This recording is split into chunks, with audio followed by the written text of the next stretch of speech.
se aplica eros, onde se aplica filéu ou storge, né, no sentido da família, onde se aplica ágape. Então temos aí uma especificidade muito maior. Com relação ao que ele diz aqui, Deus é amor, e aí partimos para o outro quadro já em tela, e os textos que estão associados. Deus é amor, amor e sacrifício, e amor e perdão. Deus é amor, amor e sacrifício, e amor e perdão. No termo aqui, Deus é amor, nós aplicamos o seguinte texto: porque Deus tanto amou o mundo que deu seu Filho unigênito, para que todo aquele que nele crê não pereça, mas tenha a vida eterna. João 13,16, como alguns teólogos gostam de dizer, este é o centro da Sagrada Escritura, esse é o ponto axial. Nós temos aí em torno do qual tudo transita, ok? Então temos aí o resumo da Sagrada Escritura.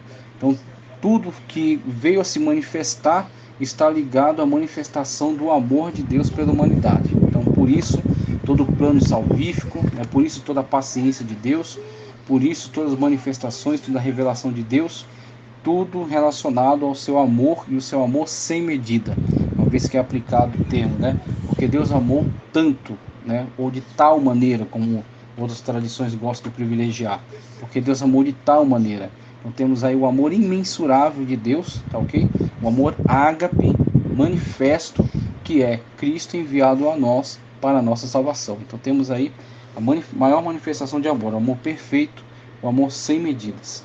Então o amor de Deus manifesto em Cristo Jesus, amor e sacrifício, ou seja, e aí o texto aplicado é 2 Coríntios 5,19, ou seja, que Deus em Cristo estava reconciliando consigo o mundo, não lançando em conta os pecados dos homens, e nos confiou a mensagem da reconciliação. E aí nós temos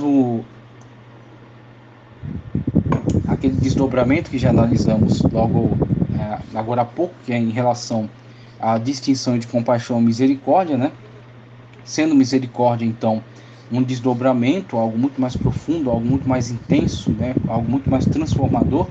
E aqui nós temos, na prática, o exercício da misericórdia, quando o amor de Deus enviado a nós, Cristo Jesus, não somente vem até nós, caminhar conosco, pregar a nós, nos mostrar o exemplo que Ele é para nós, mas também entregar a sua vida por nós na cruz do Calvário. E nós temos o amor com um passo adiante, que é o sacrifício, o amor sacrificial de Deus em Cristo Jesus. Aí Cristo estava reconciliando, ou seja, estava eliminando a barreira, estava eliminando, derrubando essa parede. Então a palavra, a mensagem, a pregação, o cerne da missão de Paulo era Cristo e este crucificado, porque não importava mais nada além disso. Então, tudo que viesse além era acréscimo. Todas as especulações teológicas, tudo que viesse além disso, todos os exames demais que se fariam sobre os temas, todos eles tinham que se subordinar a esta mensagem, a mensagem da cruz de Cristo, a mensagem da salvação por meio do sacrifício de Cristo. Então este é o cerne, esse é o centro de toda a mensagem. Então ele veio até nós, ele é o amor de Deus manifesto, e ele é o sacrifício de Deus pela nossa salvação, para que nós fôssemos reconciliados. Então falar de amor e sacrifício é falar da obra realizada em Cristo Jesus. Amor e perdão, eu cito carta de Paulo a Tito 2,14, ele se entregou por nós a fim de nos remir. Aí entra o termo remissão, remidor, aquele que resgata, tá ok? Então alguém se encontrava, caiu como escravo, caiu como sequestrado, e alguém vai e paga o resgate, libertando aquela pessoa, pondo aquela pessoa em liberdade. Então temos o remidor. Então Cristo remiu, uma vez que o homem ele estava condenado pelos seus próprios pecados, e o diabo constantemente o acusava diante de Deus, ele não podendo então se livrar dessas acusações, Cristo vai e redime, tá certo? Faz a remissão deste homem, resgatando ele dessa situação de pecado, levando sobre si o crime, a culpa, a condenação, o pecado, imputando ao homem a sua justiça. Então caindo por terra agora as acusações, por causa da remissão empregada por Cristo. Aí temos o amor manifesto de Deus, que é Cristo, e o perdão por causa da sua obra sacrificial, tá certo? Cristo vai diante de Deus, faz a expiação dos nossos pecados com o seu próprio sangue, seu sangue aplicado a nós nos purifica de todo pecado, Então o diabo não encontra mais a ocasião de nos acusar diante de Deus, uma vez que Cristo pagou a nossa dívida, pagou por nós na cruz do Calvário. Maravilhoso, o justo pelos injustos, né? Como Paulo gosta de dizer. Então temos aí amor e perdão. A manifestação do amor de Deus é Cristo, e o perdão foi obtido por meio do seu sacrifício. Ele fala sobre vontade de Deus, e os textos que eu coloco aqui para serem referência acerca das diferentes manifestações da vontade de Deus, a gente vai ler aqui logo em seguida, mas primeiro quero trazer um pouco da definição que ele coloca aqui acerca da vontade. Veja, popularmente falando, a palavra vontade, quando aplicada ao ser humano, aparece em vários sinônimos, como por exemplo desejo, querer, sentimento, anseio, etc. Mas cada uma dessas palavras possui significados diferentes quando analisamos à luz da filosofia e da psicologia. Agostinho e Descartes entendem que vontade e liberdade é a mesma coisa. Ninguém pode privar alguém de exercer a sua capacidade de sentir vontade, embora possa cercear a realização dela. Kant faz distinção entre vontade e desejo. Ele define vontade como o apetite racional, vontade, enquanto desejo é o apetite sensível e irracional. Então a pessoa pode manifestar diversos tipos de desejos, então ele coloca como no campo apenas sensitivo e irracional, mas a vontade ele coloca no campo racional. Então a pessoa conduzirá essa vontade, porque ele obrigará, certo? Ele conduzirá então a sua ação para aquilo que é a sua vontade, mesmo ele tendo diversos apetites que talvez o tentem, né, o impulsionem a atitudes erradas, atitudes contra a lei, mas ele subordinará isso a uma vontade dirigida. Então ele aplicará aquilo que ele entende ser correto, né, conforme seus padrões morais. Então temos aí alguns filósofos trabalhando, né, nesse contexto, e Kant foi bastante interessante aí ao fazer essa distinção entre vontade para o racional e apetite para o irracional. Com isso concorda a psicologia moderna, que define a vontade como um complexo processo interior que influencia o comportamento humano, a fim de disciplinar a força bruta dos impulsos interior que motivam o desejo. Então, vontade e desejo, né, colocados aí em distinção, sendo vontade algo conduzido e desejo algo sensitivo, né, algo que vem do apetite. De forma semelhante, o antigo pensamento teológico sempre definiu a vontade como sendo um atributo peculiar do intelecto. Então, está subordinada a uma tomada de decisão racional. Então, a pessoa que decide, no final das contas, ela decide se vai ceder ou não aquele desejo, se vai se aplicar ou não a determinadas atitudes. Então, estará no campo da vontade. Sempre definiu a vontade como sendo um atributo peculiar do intelecto. E é nesses termos... Vamos lá. E é nesses termos que vamos discorrer sobre a vontade de Deus. Ele começa: a vontade secreta e a vontade revelada. A vontade secreta de Deus diz respeito a tudo aquilo que ele não revelou nas Escrituras. Sobre ela nada podemos falar. Acerca disso, Paulo pergunta em Romanos 11:34. Pois quem jamais conheceu a mente do Senhor? A vontade revelada de Deus, também chamada de vontade perceptiva, diz respeito a tudo quanto se revelou nas Escrituras, embora ela esteja interrelacionada com todos os seus atributos, é com sua onipotência e com sua inteligência que ela mais opera, com a sua onipotência porque ele é inteiramente livre, e com a sua inteligência porque ele é inteiramente sábio. Maravilhosa. Aí eu coloco atrelada ao versículo de Romanos 33 ao 36, ó profundidade da riqueza, da sabedoria e do conhecimento de Deus, quão insondáveis são os seus juízos, e inescrutáveis os seus caminhos. Quem conheceu a mente do Senhor? Ou quem foi o seu conselheiro? Quem primeiro lhe deu para que ele o recompensasse? Pois dele, por ele e para ele são todas as coisas. A ele seja a glória para sempre. Amém. Então temos aí a questão da vontade secreta e vontade revelada. Então, dentro desse âmbito, nós temos a vontade revelada. Ela é revelada porque ela nos conduzirá a caminharmos em obediência à mesma. Então a vontade revelada é a vontade suficiente para nós. Nós temos aí a revelação daquilo que é suficiente para nós, em obediência, nos adequarmos ao padrão de Deus para nós, nos adequarmos à vontade perfeita de Deus. Então, quando caminhamos debaixo da vontade, alinhados com a vontade perfeita de Deus, estamos em plena comunhão com Ele. E Ele nos sustenta, e Ele nos ajuda, e Ele nos capacita, tá ok? Então, estamos aí em harmonia, em sintonia com Deus. Com relação à vontade secreta, temos o pleno governo de Deus sobre o universo. E aí, muitas das vezes, olhando para esse aspecto da vontade secreta, nós nos deparamos com uma situação na qual nós não compreendemos muitas das coisas que acontecem. Muitas das coisas que acontecem são uma incógnita para nós. Então nós olhamos para muitas situações de sofrimento, situações de caos, situações que de fato são difíceis de explicar. E nós olhamos para isso e pensamos o que está acontecendo, né? O que está havendo. Por que Deus não faz assim? Por que Deus não faz assado? E quando assim colocamos, demonstramos imaturidade. Então começar a olhar para situações e especular sobre o que Deus poderia ou não ter feito é imaturidade. Quanto mais você avança num grau de maturidade espiritual e você adquire mais confiança em Deus, você sabe, existe a vontade revelada na Escritura, vou me pautar por ela. E existe a vontade secreta de Deus, por meio da qual Deus determina, tá certo? Como se darão, como será a realização do seu plano perfeito. Então, o plano perfeito de Deus se concretizará, independentemente da possibilidade do livre-arbítrio humano. Então, Deus dá ao homem a possibilidade de escolhas.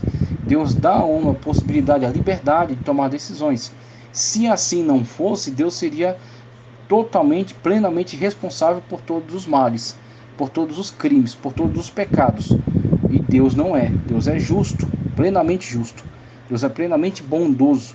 Deus é plenamente santo. E assim Deus não está envolvido, relacionado com esses crimes, com essas maldades, com essas perturbações que atualmente assolam a humanidade. Assim sendo, temos o campo no qual Deus deu ao homem margem de liberdade, margem de decisões, tá certo? Certa margem de escolha.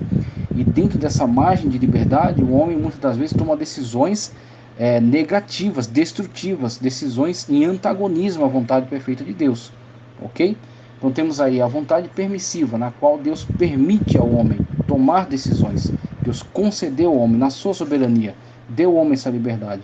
Agora, simultaneamente a essa situação, simultaneamente a esta liberdade dada ao homem, Deus, por outro lado, não perde o governo da história. E aí temos o plano, por exemplo, da onisciência, o plano da presciência. Deus sabe de todas as coisas antecipadamente, ok? Então Deus deu ao homem liberdade de tomar decisões. Muitas das vezes o homem toma decisões contra si mesmo e contra os demais, contra o seu próximo, trazendo destruição a si e aos demais. Todavia, Deus sendo plenamente conhecedor de todas as coisas, tudo vai conduzir para a sua perfeição. E aí haverá um momento, e o momento é o momento de Deus. Haverá um momento, e esse momento é o tempo de Deus, o tempo que Deus determinou para si, o tempo que Deus determinou para a sua ação, para levantar-se do trono, vamos colocar assim, e determinar o juízo, determinar a punição, ok? Trazer agora, como ele diz na Escritura, né, a palavra do Senhor Jesus Cristo, separar o bode das ovelhas, ok? Dar a devida retribuição àqueles que não se arrependeram, o tempo de Deus. E aí temos a vontade secreta, por exemplo. Deus sabe de antemão o tempo em que ele determinará o fim, ok?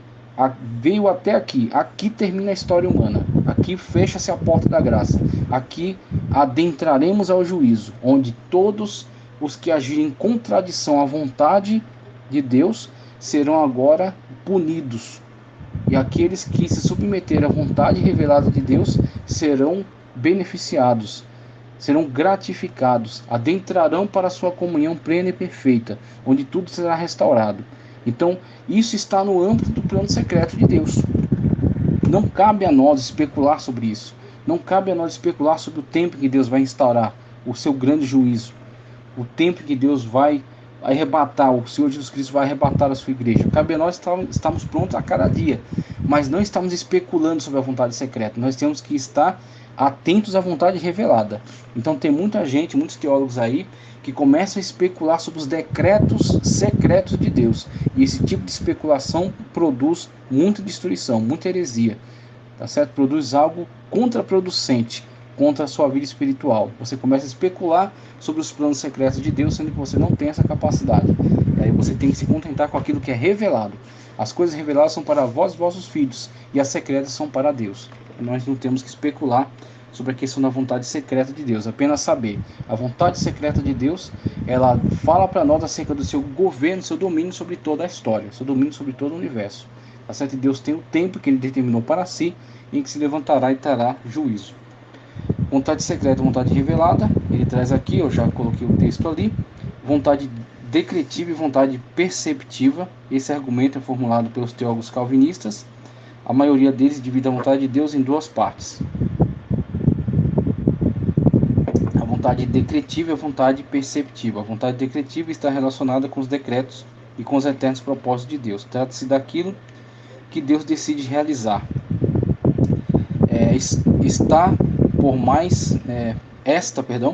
Aquilo que Deus pretende realizar. Esta, por mais que alguém queira impedi-la, não pode ser frustrada. Sua realização é inevitável.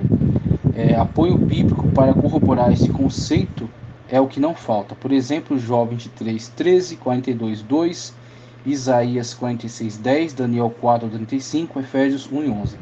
A vontade perceptiva, embora seja normativa, é flexibilizada.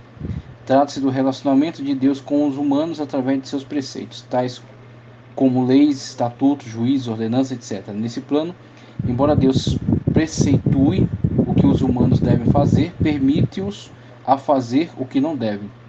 A livre ação humana, a livre ação humana pode impedir que a vontade de Deus seja cumprida. A passagem em Mateus 6:10, faça-se a tua vontade, assim na terra como no céu, é usada como exemplo. Observe que na vontade decretiva, Deus é o único agente, enquanto que a vontade preceptiva, o agente é o homem. Esta pode ser impedida.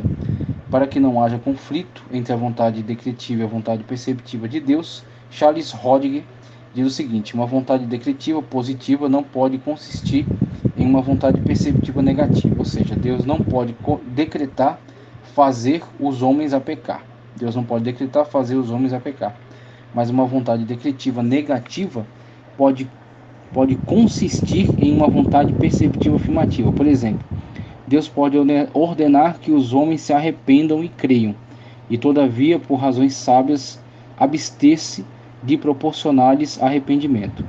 É um dos argumentos da soteriologia calvinista. Para os eleitos, Deus dá o arrependimento, enquanto para os não eleitos, ele nega.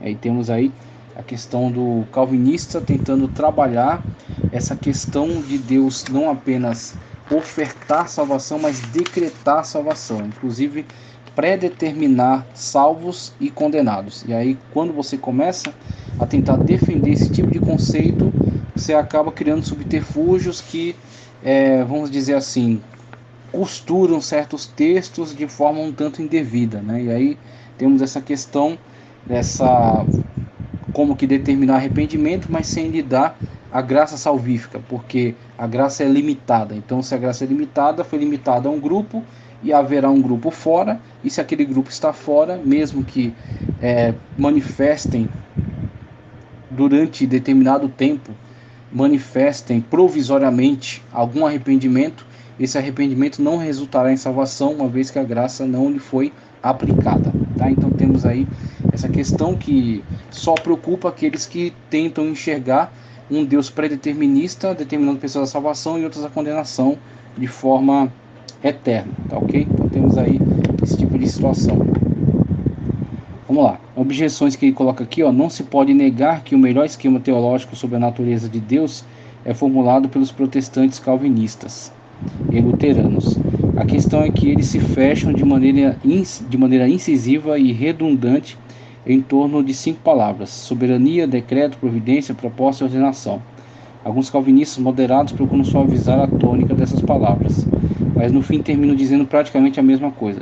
Jacó Armínio rompeu com o calvinismo exatamente por causa da inflexibilidade dessas palavras, especialmente no que diz respeito ao livre-arbítrio humano e o modus operandi da graça divina. Entretanto, cometeu um grave equívoco ao dizer que Deus se autolimitou, a fim de garantir a plena liberdade de escolha humana.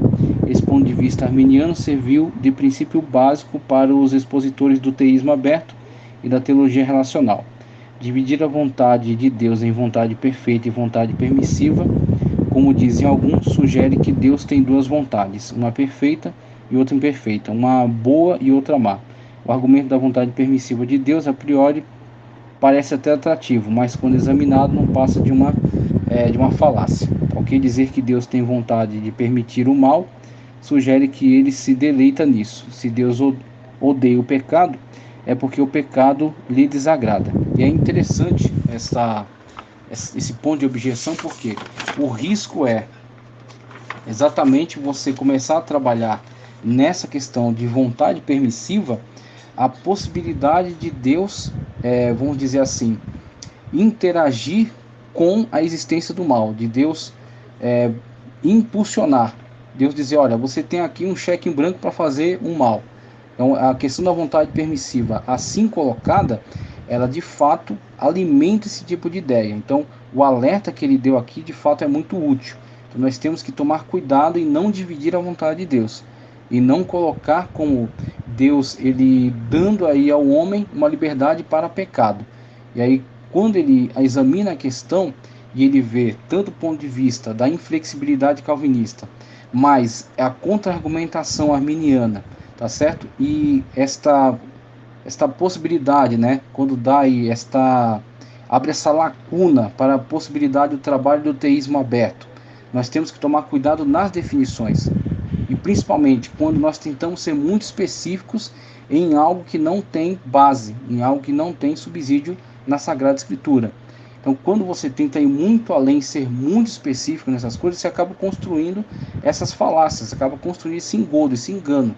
Deus não deu liberdade ao homem para pecar. Deus não deu liberdade, Deus não estava projetando pecado, tá certo? Projetando no sentido do homem ter um cheque em branco para cometer erros.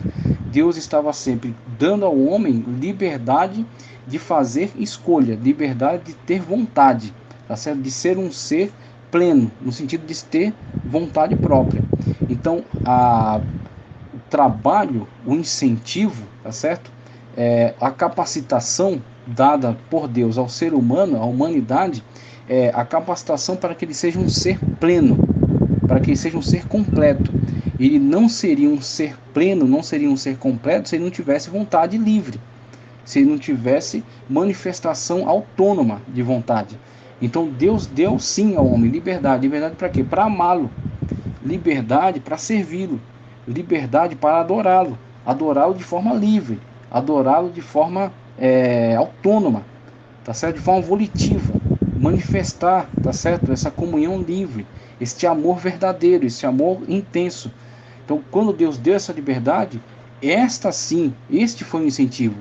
Porque se nós não trabalhamos essa questão da forma correta, nós vamos cair no erro da falácia da vontade, da autolimitação de Deus e a permissão para o pecado. E aí você envolve Deus semelhante com você. Numa ponta você tem calvinista predeterminista, dizendo que Deus determinou que o homem pecasse. Então temos aí uma ponta. Na outra, né, um teísta aberto, dizendo que Deus se autolimitou e deu um cheque em branco para o homem pecar. Então, enquanto um dizendo que Deus empurrou o homem e determinou o homem pecar, o outro está dizendo que Deus fez vista grossa para o homem para que ele pecasse.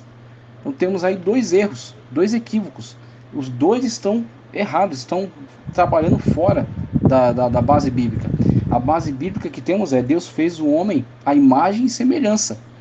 Se Deus fez o homem à sua imagem e semelhança, Deus não é um robô, Deus não é um autômato. Deus tem liberdade, tá certo?